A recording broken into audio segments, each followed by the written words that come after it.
las plaquetas, donde vamos a tener un incremento en el tamaño de los dedos. Eso ya se explicó la clase pasada. Entonces, ahora sí, vamos a continuar con etiología. Adelante, por favor. Bueno, ahora las causas de la anemia megaloblástica no solo son por la deficiencia de la vitamina B12 y del ácido fólico, pero sí son las más frecuentes, aunque también se puede deber por anomalías en el metabolismo de alguna de estas dos vitaminas o también a trastornos congénitos de la síntesis del ADN, como por ejemplo la aciduria orótica, que es donde no se pueden sintetizar los nucleótidos, el síndrome de Lesch-Nyhan o por una anemia diseritropoyética sensible a la vitamina B12. También puede ser ocasionada por trastornos adquiridos igual de la síntesis del ADN. Esto puede ser causado por fármacos que inhiban la síntesis de la pirimidina, como por ejemplo la acidobudina, o fármacos que inhiban la síntesis de purina, como el aciclovir, o de ribonucleótido reductasa, como la citarabina. Pero enfocándonos en estas dos que son las más frecuentes, en el caso de la vitamina B12, esta se puede dar por un aporte insuficiente, como por ejemplo en los veganos porque no comen alimentos de origen animal, y este tipo de alimentos son los que proporcionan esta vitamina. Una mala absorción también puede ser debido ya sea gástrica o intestinal. Y esta vitamina B12 en sí tiene dos funciones enzimáticas en nuestro metabolismo. Antes de que entra eso, a las funciones enzimáticas. Aquí es importante, doctores. Entonces, la doctora ya está mencionando las causas. Tenemos causas adquiridas y vamos a tener al igual causas de tipo congénito. Las adquiridas, sobre todo, problemas en la alimentación, ¿sí? Es una de las primeras causas. Sobre todo aquí en las embarazadas, vamos a recalcar algo en las embarazadas. En las embarazadas, sobre todo, los requerimientos van a ser mayores nuevamente y sobre todo el ácido fólico tiene una función vital. Evitar problemas sobre todo de tipo congénito, alteraciones sobre todo de la columna en el recién nacido. Entonces, en la embarazada, el motivo por el cual toma ácido fólico es para evitar ese tipo de anormalidades, como cuáles, como una espina bífida, ¿sí? Un meningocele o un mielomeningocele. Entonces, en la embarazada, el requerimiento va a ser mayor. Y la deficiencia de vitamina B12, sobre todo, se asocia o más frecuentemente se relaciona con problemas, ¿sí? de alcoholismo, ¿sí? Es una de las causas más comunes de las adquiridas. Causas congénitas que mencionó la doctora, como es el síndrome de Lesch-Nyhan, que es rarísima, o la oritocoaciduria, son rarísimos. Yo desde mi punto de vista, yo no he visto un trastorno congénito que sea la causa o condición por el cual se presenten estos trastornos, pero sí hay un tipo de trastorno que es la anemia de tipo perniciosa. En la anemia perniciosa lo que vamos a tener es una disminución o ausencia del factor intrínseco por una atrofia de la mucosa gástrica. ¿Y quiénes van a tener ese tipo de problemas? Sobre todo pudiera ser a consecuencia de que hay una destrucción autoinmune de las células parietales. Entonces, es la gastritis, podríamos decir, más frecuente en el cual vamos a tener este tipo de problemas y que por lo general el diagnóstico de la anemia perniciosa va a ser en mayores de 75 años. ¿Por qué? Porque después de cierta edad, todos los seres humanos vamos a tener en algún momento de nuestra vida un problema gástrico. Entonces, ¿ustedes cómo van a saber que el paciente tiene una gastritis atrófica? Bueno, pues en muchas ocasiones el paciente llega por dolor y se le tiene que hacer algún estudio endoscópico para que con la toma de muestra o la toma de biopsia se determine si tiene un problema de gastritis atrófica. Y es algo que ustedes van a ver muy comúnmente en los reportes de endoscopía. Entonces, esos pacientes, hay ese riesgo, doctores, que después de 3, 4, 5 años nuestro paciente presente la patología. Entonces, es otra de las causas a las cuales podemos atribuir un déficit de vitamina B12. Pero también hay algo importante que recalcar.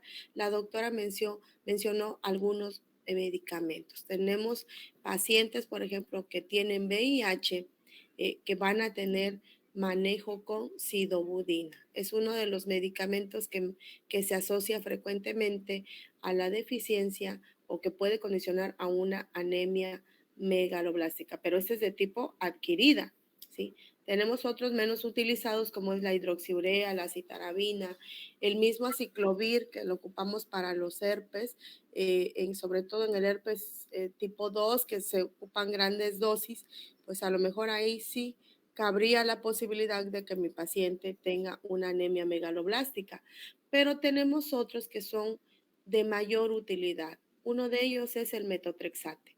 Este sobre todo es un potente reductor, ¿sí?, de la reductasa del dihidrofolato y tiene que ver mucho con esa síntesis, ¿sí?, de ¿cómo se llama? Del ácido fólico, ¿sí? Entonces, las sulfas, específicamente la combinación de trimetoprima con sulfamethoxazol, aquí lo que va a hacer el trimetoprim va a ser interrumpir o inhibir ese ácido folínico. Tenemos otro medicamento que es la sulfasalacina. La sulfasalacina es un medicamento que utilizamos mucho en artritis reumatoide.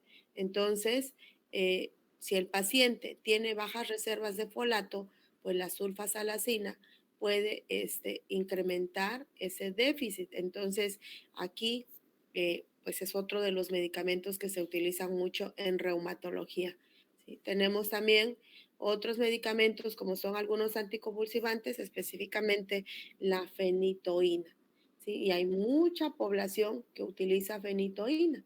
Entonces, esto lo vamos a ocupar para las crisis convulsivas y pues también puede ocasionar o hay un riesgo mínimo de que pueda desarrollarse una anemia megaloblástica, ¿sí? Tenemos el otro medicamento que es la carbamazepina también que se ha asociado a la deficiencia de eh, ácido fólico. Y vamos a tener también algunos anticonceptivos orales que cuando se ocupan por mucho tiempo pueden ocasionar también problemas de anemia megaloblástica. Y hay dos medicamentos que es así, son muy utilizados y sobre todo porque estas ya no van a alterar el ácido fólico, van a alterar la vitamina B12, que es omeprazol y metformina, ¿sí? Omeprazol, el uso prolongado del omeprazol va a disminuir los niveles séricos de cobalamina y el uso prolongado también de metformina puede producir una mala absorción de la cobalamina. Es más difícil que provoque anemia la metformina, pero sí va a interrumpir esa mala absorción, ¿sí? Y a lo mejor habría otros. Hay una gran lista de medicamentos. Entonces, siempre nosotros, cuando vayamos a prescribir un tratamiento, doctores, hay que revisar cuáles son los efectos o las consecuencias que puede llevar el uso prolongado de cada medicamento. Entonces, ojo, ahorita vamos a explicar la fisiopatología, pero tenemos una gran gama y de los que les mencioné son de los más utilizados. Hay otros que son menos comunes. Si yo les pudiera mencionar uno menos común, a lo mejor pudiera ser un medicamento como es la primidona, que casi no se utiliza, ¿sí? O a lo mejor alguno otro, como es la mercaptopurina, ¿no? Entonces, hay medicamentos que se utilizan para quimioterapia que también pueden ocasionar una anemia megaloblástica, pero son menos utilizados. Entonces, los que les mencioné, pues son pues los más utilizados. De hecho, me acuerdo mucho en el examen de residencias que venía, por ejemplo, en este caso relacionado al trimetoprim, ¿sí?, que tiene que ver mucho con anemia megaloblástica. Entonces, debo de recordar los más comunes. Ok, ahora sí, continuamos. Adelante, por favor. Bueno, decía que esta vitamina tiene dos funciones enzimáticas en el metabolismo. El primero es la isomerización de la metilmalonilcoenzima A, que va a actuar como un cofactor de la metilmalonilcoenzima A mutasa. Y el segundo es la metilación de la homocisteína a metionina, que también actúa como cofactor de la metionina sintetasa. Pero cuando existe una deficiencia de esta vitamina B12, se van a producir tres trastornos. Uno de ellos es que no sucederá el primer metabolismo que les comenté, por lo tanto no se puede convertir la succinilcoenzima A y va a quedar la metilmalonilcoenzima como que se va a estar acumulando y gracias a esta acumulación se va a formar el ácido metilmalónico. Este exceso del ácido es un indicio de la deficiencia y puede ocasionar problemas de salud como la anemia. El segundo trastorno es que no se puede sintetizar el tetrahidrofolato. Aquí el ácido fólico se va a almacenar como 5-metiltetrahidrofolato, ocasionando una alteración en la síntesis de ADN. Y es importante saber aquí que la vitamina B12 es un factor importante para la conversión del 5-metiltetrahidrofolato en otra forma del tetrahidrofolato. Pero como hay deficiencia de esta, pues no va a poder haber esta conversión. O puede que no suceda lo del segundo metabolismo, pero que haya un defecto en la conversión de la homocisteína a metionina. Y como no se puede convertir, entonces aquí también va a haber un exceso, pero de homocisteína a nivel plasmático. Así también existe un descenso de la 5-adenosilmetionina. La 5-adenosilmetionina es un metabolismo que ayuda a conservar la mielina. Entonces, si hay un descenso, va a ocasionar problemas neurológicos. La persona va a tener síntomas evidentes de la anemia megaloblástica debido a estos problemas neurológicos que más adelante les voy a mencionar. Efectivamente, doctora. Y esto explica el cuadro clínico, sobre todo en el déficit de vitamina B12, que es una característica muy particular que me va a ayudar a diferenciarlo de los síntomas que presentan los pacientes con deficiencia de ácido fólico. El paciente con deficiencia de ácido fólico no va a tener síntomas neurológicos ni signos neurológicos, pero el de vitamina B12 sí. Entonces, hay un defecto en esa conversión de homocisteína, perdón, a metionina, ¿sí? Hay un punto regulador, en este caso, en esa secuencia de pasos que va a ser vital, que es el tetrahidrofolato, ¿sí? Es ese punto regulador y realmente lo que ocurre aquí en esa síntesis o en ese proceso que lleva la vitamina B12 está relacionado, doctores, en que esta vitamina B12 lo que va a hacer o lo que va a realizar es que vamos a tener un problema, ¿sí? Para que se forme o sobre todo hay una alteración específicamente a nivel de la timidina, ¿sí? Entonces, si ustedes se acuerdan cuando vieron o cuando se mencionó aquí esa alteración en esa síntesis del DNA, lo que ocurre específicamente es que la cromatina que se encuentra a nivel de los núcleos, ¿sí? A nivel de esa célula es que va a estar muy poco condensada. Entonces, en el núcleo de la célula, la cromatina no va a estar condensada y esto es por un defecto a nivel de la timidina. Entonces, hay una síntesis defectuosa, ¿ok? Entonces, el punto regulador va a ser el tetrahidrofolato. Entonces, no sé si lo mencioné en la clase pasada y si no, vamos a comentarlo. Ustedes se acuerdan que tenemos diferentes formas de cobalamina, ¿sí? Tenemos una forma circulante que es la metilcobalamina. Así es como va a circular la vitamina B12. La forma en la cual vamos a tener el depósito de vitamina B12 va a ser la adenosilcobalamina, ¿sí? Y para poder diagnosticarla, y más adelante también se va a comentar, pues tengo que determinar específicamente a la vitamina B12 y sería por medio de la cianocobalamina.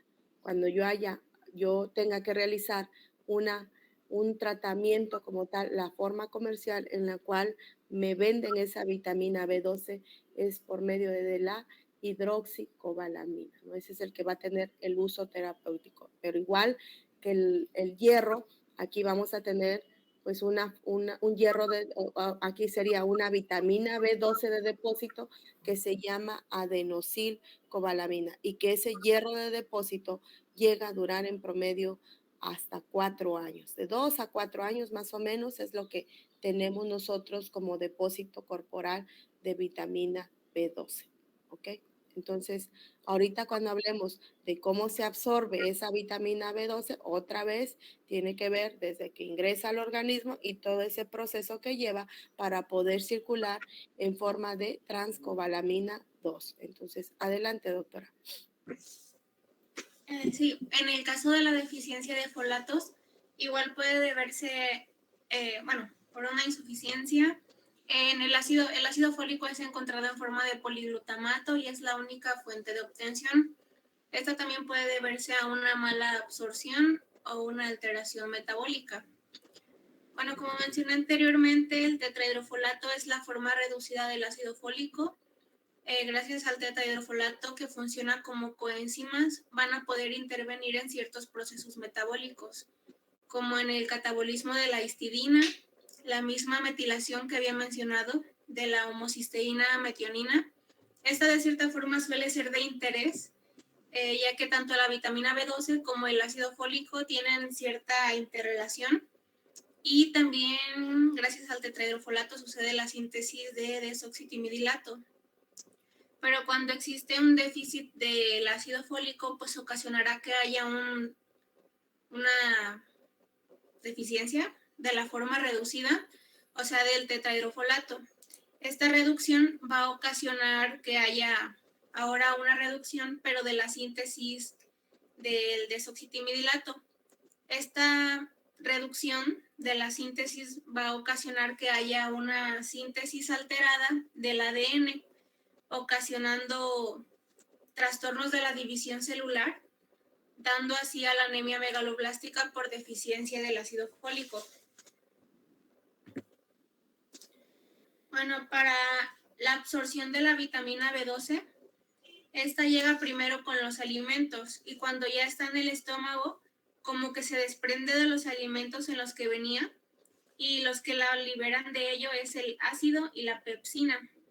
Ahora la vitamina B12 se va a ligar a la proteína R, pero cuando pasan por la parte del duodeno, las proteasas pancreáticas van a separar esa unión de la proteína con la vitamina. Y cuando esto sucede, la vitamina B12 se va a unir al factor intrínseco. Este factor intrínseco se llama factor intrínseco de Kastler y es una glucoproteína que es indispensable para que la vitamina B12 se pueda absorber. Y el factor es formado por el fundus y el cardias. Esta unión forma el complejo del factor intrínseco vitamina B12, en donde va a alcanzar la mucosa del ilion y se va a acoplar a un receptor de cubilina. Este acoplamiento necesita de calcio y pH alcalino. Ya de ahí el complejo se va a internalizar en las células intestinales y ya aquí en esta célula es donde se va a liberar. Ya que sucedió esto de la absorción y la liberación, ahora la vitamina B12 se va a unir a la transcobalamina 2. Esta proteína es una proteína transportadora que va a transportar a la vitamina al hígado, porque el hígado es el principal depósito de esta vitamina, pero también la va a transportar a la médula ósea. Muy bien, tantito ahí, doctora. Entonces, la doctora acaba de mencionar ese transporte, ¿no? Entonces, en él, recuerden que las formas en las cuales pues vamos a encontrar la vitamina B12 van a ser en distintos alimentos, ¿sí? ¿En qué tipo de alimentos? Sobre todo los lácteos, leche, queso, huevos, en algunas carnes, en pescados. La vitamina B12 no la van a tener en los vegetales, ojo, ¿eh? Está en los lácteos y en algunas proteínas como son las carnes rojas y el pescado. Entonces, encuentro la forma, en este caso, cuando llega a mi organismo, pues lo ingiero el alimento y lo que va a hacer es llegar al estómago, como dijo la doctora, se va a liberar esos alimentos por medio del ácido y la pepsina que tiene el estómago y ya de ahí va a seguir toda esa secuencia que comentó la doctora. ¿Qué es lo que me interesa de esto? Lo que me interesa es que una vez que es absorbida y sobre todo cuando alcanza ya el ilion terminal, se va a acoplar a ¿cómo se llama? A esta parte o a esta sustancia que se llama cobalamina y que está sobre todo a nivel intestinal. Esa cubilina lo que va a hacer es, pues ahora sí, ayudar a que esa vitamina B12, al formarse esa unión que lleva la vitamina B12 con el factor intrínseco, pueda llegar al interior de la célula y en donde va a ser liberada, ¿sí? Ya una vez liberada el torrente sanguíneo, se va a unir a una proteína, ¿sí? Que es la transcobalamina 2. Entonces, la transcobalamina 2 es esencial para que pueda transportarse al hígado, a la médula ósea o a los tejidos. Entonces, ¿quién es la proteína transportadora, doctores?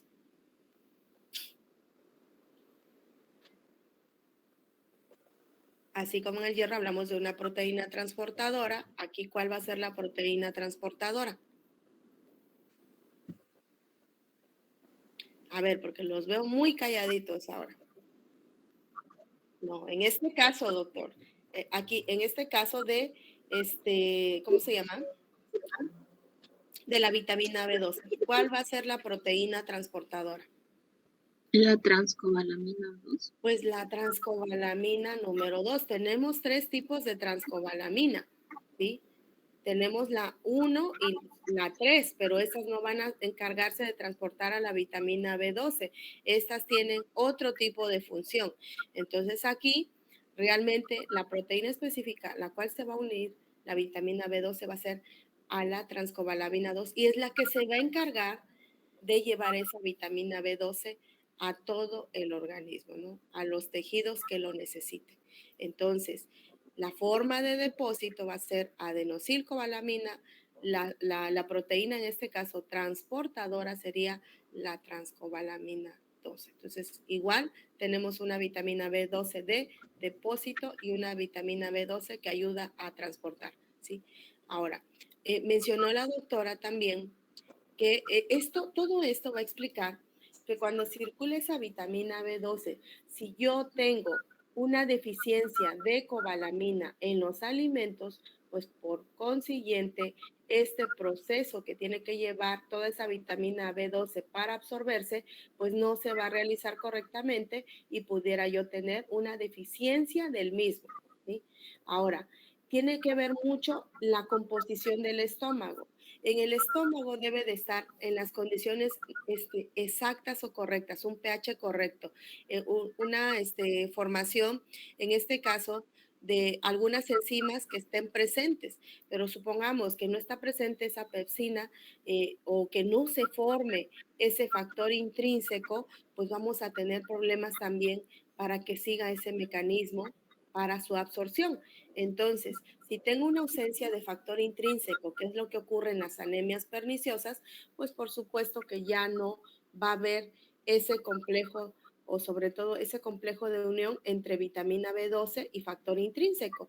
Entonces, no va a haber esas o no van a actuar esas proteasas pancreáticas que ayudan a desligar esa vitamina B12 con el factor intrínseco y eso va a explicar el por qué pacientes que tienen a lo mejor una gastrectomía total o parcial pudieran ser la causa por la cual pues tengo la anemia megaloblástica, ¿no? En este caso, déficit de vitamina B12.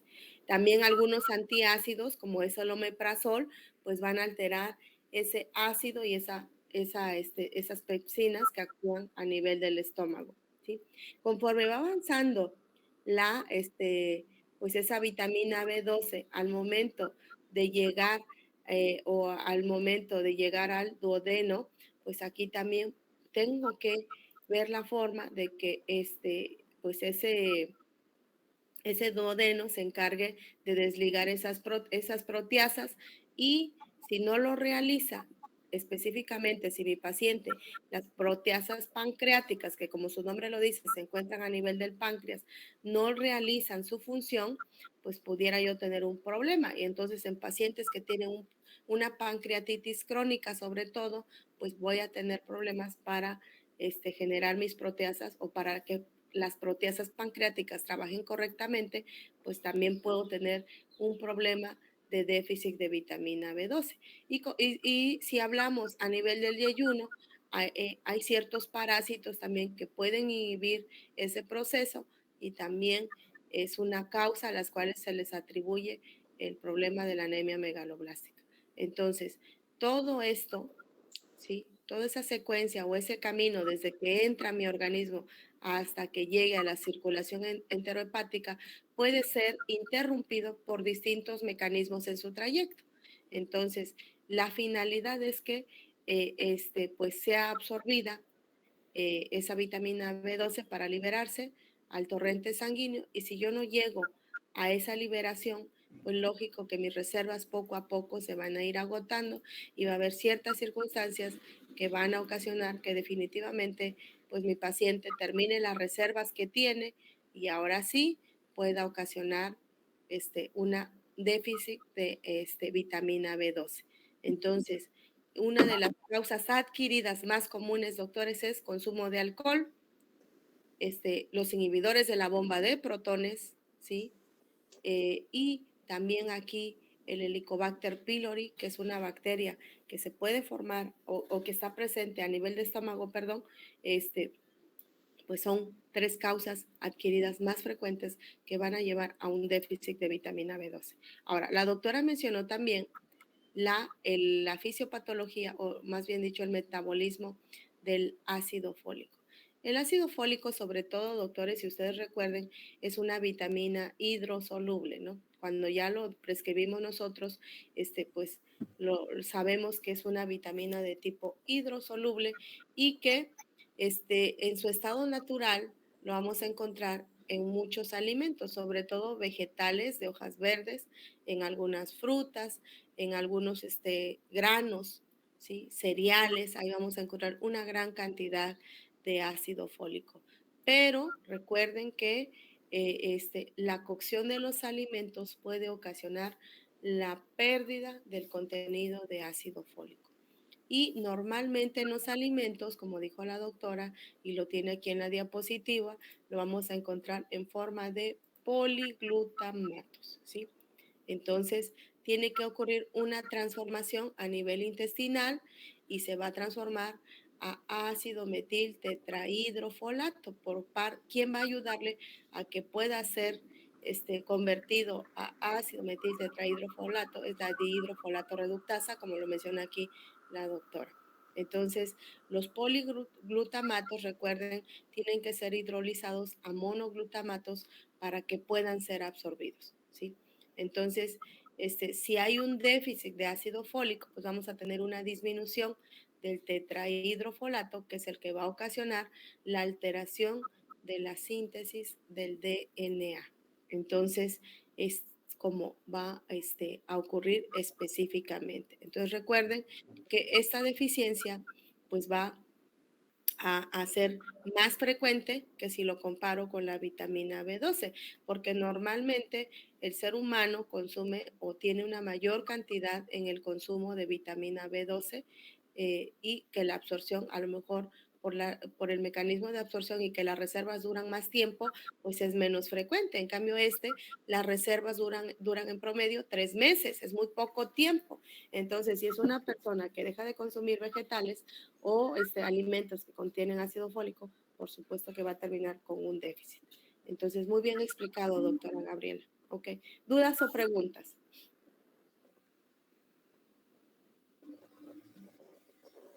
¿No? Adelante, doctora, continuamos.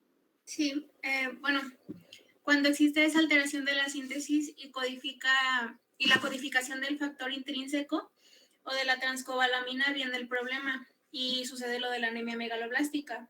Esto porque como existe un déficit de la transcobalamina, pues ya no va a poder unirse del todo a la vitamina B12, solamente un 20%. Y como había mencionado, pues esta proteína era la transportadora hacia los depósitos, entonces no va a llevar la suficiente vitamina B12 y es donde va a ocurrir todo este problema.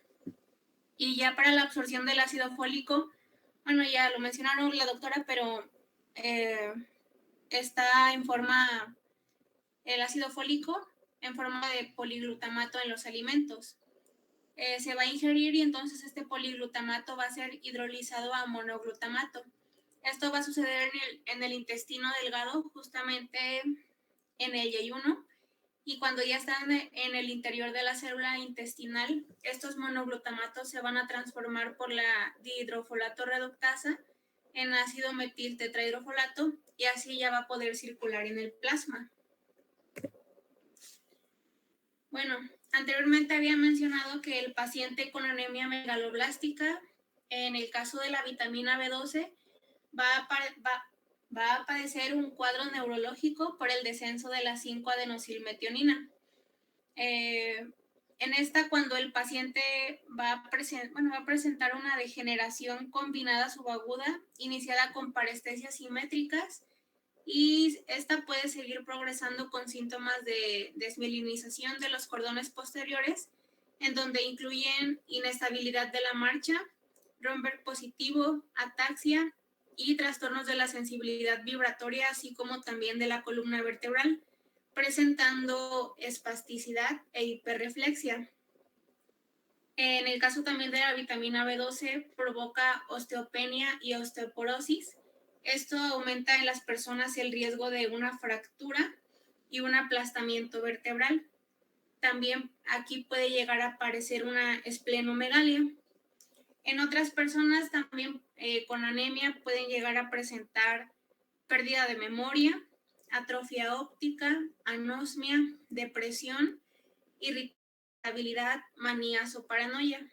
Más síntomas de la anemia megaloblástica pueden ser debilidad, mareos, cefalea, pérdida de peso, úlceras orales, estomatitis e ictericia.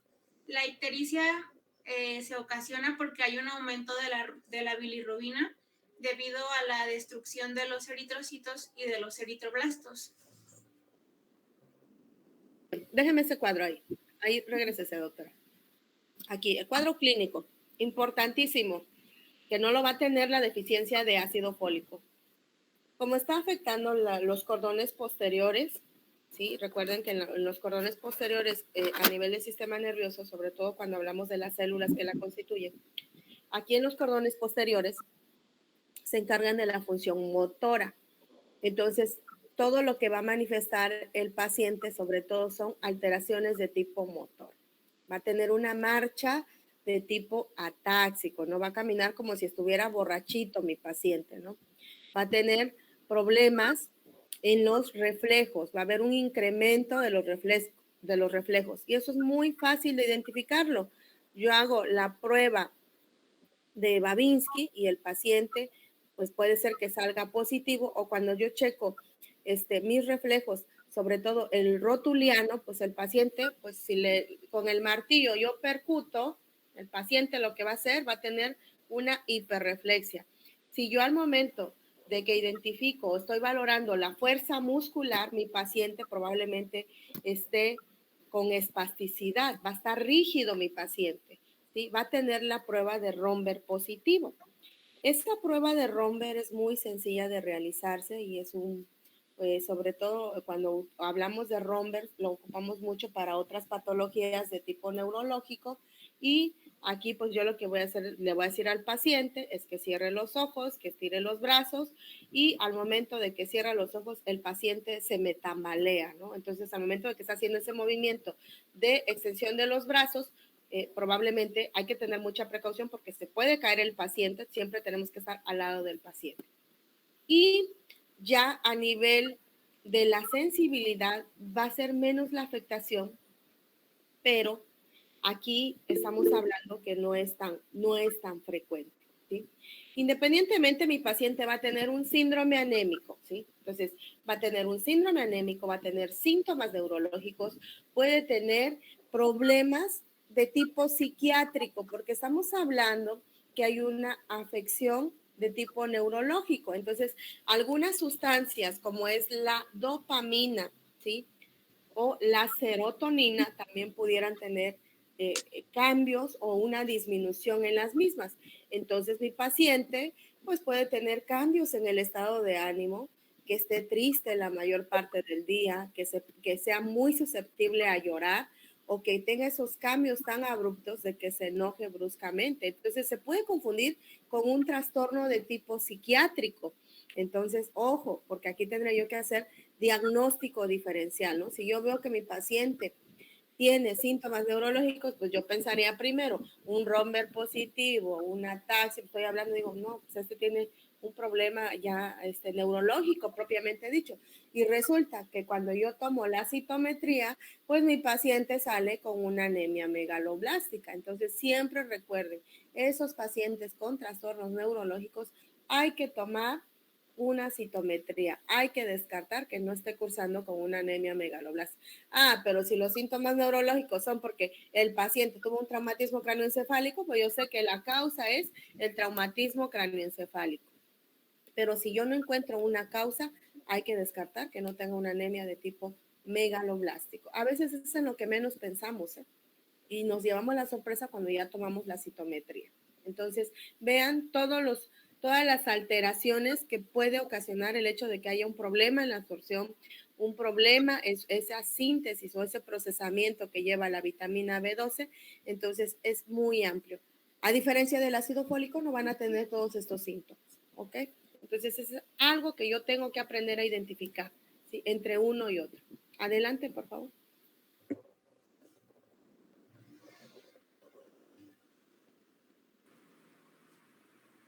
Buenos días, seguimos con el diagnóstico. Decía que el diagnóstico se ha de sospechar ante toda anemia macrocítica con aparición en sangre periférica de eritrocitos de gran tamaño y que tiene un comienzo insidioso y lento, que esto va a permitir al paciente que se vaya adaptando. Y en los siguientes estudios podemos apreciar el hemograma, examen del frotis, índice de reticulocitos y médula ósea. En el hemograma, se sospecha cuando existe una anemia macrocítica normocrómica moderada grave. Las cifras de hemoglobina en los déficits pueden llegar a ser inferiores a 5 gramos por decilitro. La hemoglobina corpuscular media es normal o es elevada. La concentración de hemoglobina corpuscular media es normal y también puede existir leucopenia moderada. En el examen del frotis, estos son característicos de los monocitos, los cuales son normocrómicos.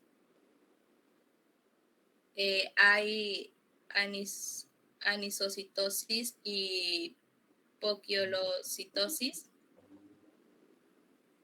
La ausencia de polixementación aquí va a cuestionar el diagnóstico de anemia megaloblástica, y al igual su presencia de la polixementación va a obligar a descartar cualquiera que sea la morfología de los hematis y la concentración de hemoglobina. En el índice de... No. Gracias. En el índice de reticulocitos, aquí va a ser disminuido o puede ser normal. Puede ser un dato diferencial con otras anemias macrocíticas. En la hemólisis, estará elevado, y en aplasias esto será muy bajo. En la médula ósea,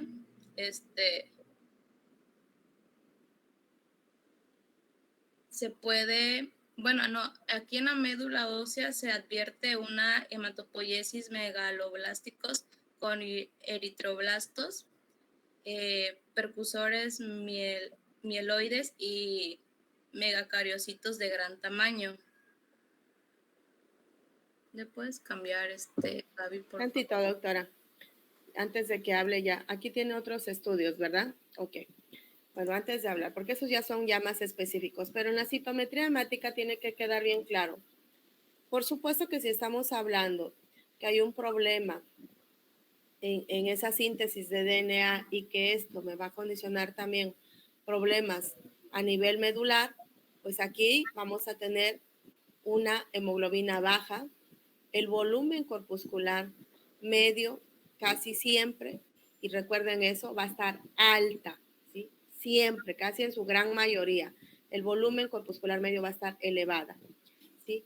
Cuando encuentren ustedes un volumen corpuscular bajo, porque a lo mejor el frotis de sangre periférica les está reportando diferentes tamaños de los eritrocitos, de los leucocitos y de las plaquetas, y a lo mejor les pone ahí, frotis de sangre periférica, me reporta datos de anisocitosis, poiquilocitosis, y a lo mejor ahí les va a poner, pues estamos observando macrocitos, ovalocitos, megacariocitos gigantes, pues yo ya estoy pensando en una anemia megaloblástica.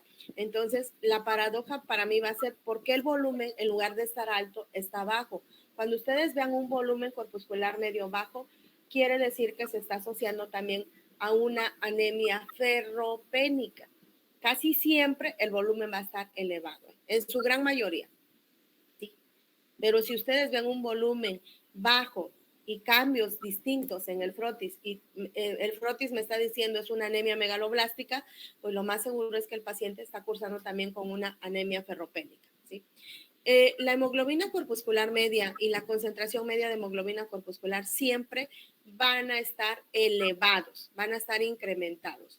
El ancho de distribución eritrocitaria va a estar elevada y los reticulocitos tienden a disminuir, ¿sí? En el frotis va a haber un patrón muy característico que me ayudaría a identificarlo, sobre todo lo que dijo la doctora, esos neutrófilos hipersegmentados que son muy comunes de identificar y ovalocitos. Son lo que más vemos en el frotis de sangre periférica en los pacientes que cursan con anemia megaloblástica. Entonces, de primera instancia, pues son los estudios que nosotros tenemos y que son muy sensibles de hacer. Ya hacer el aspirado de médula ósea, pues aquí ya le tocaría sobre todo a lo mejor al hematólogo hacer la toma de biopsia, ¿no? Como tal, ese aspirado, pero con nosotros llegamos hasta índice de reticulocitos.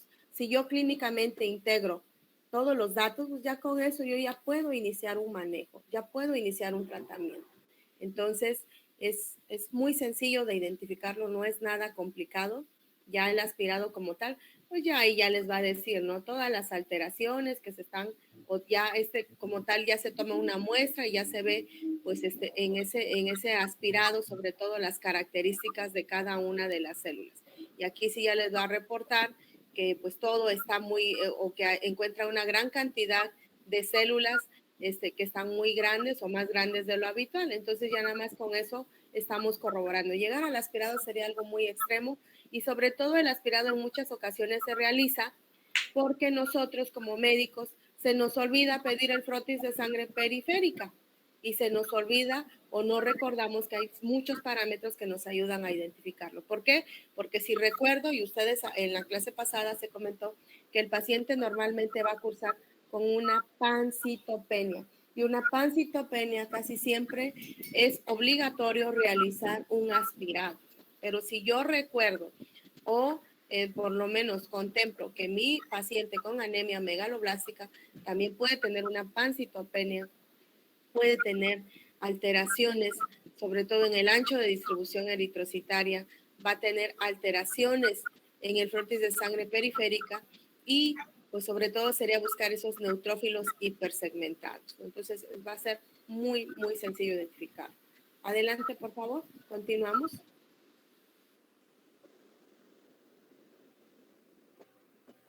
Sí, aquí les voy a explicar el diagnóstico por parte de la vitamina B12 y por el ácido fólico. Un tantito, doctora, porque ya estoy viendo el reloj, nos quedan 2 minutos. Esto lo vamos a retomar el día de mañana. ¿Cuántas diapositivas nos faltan?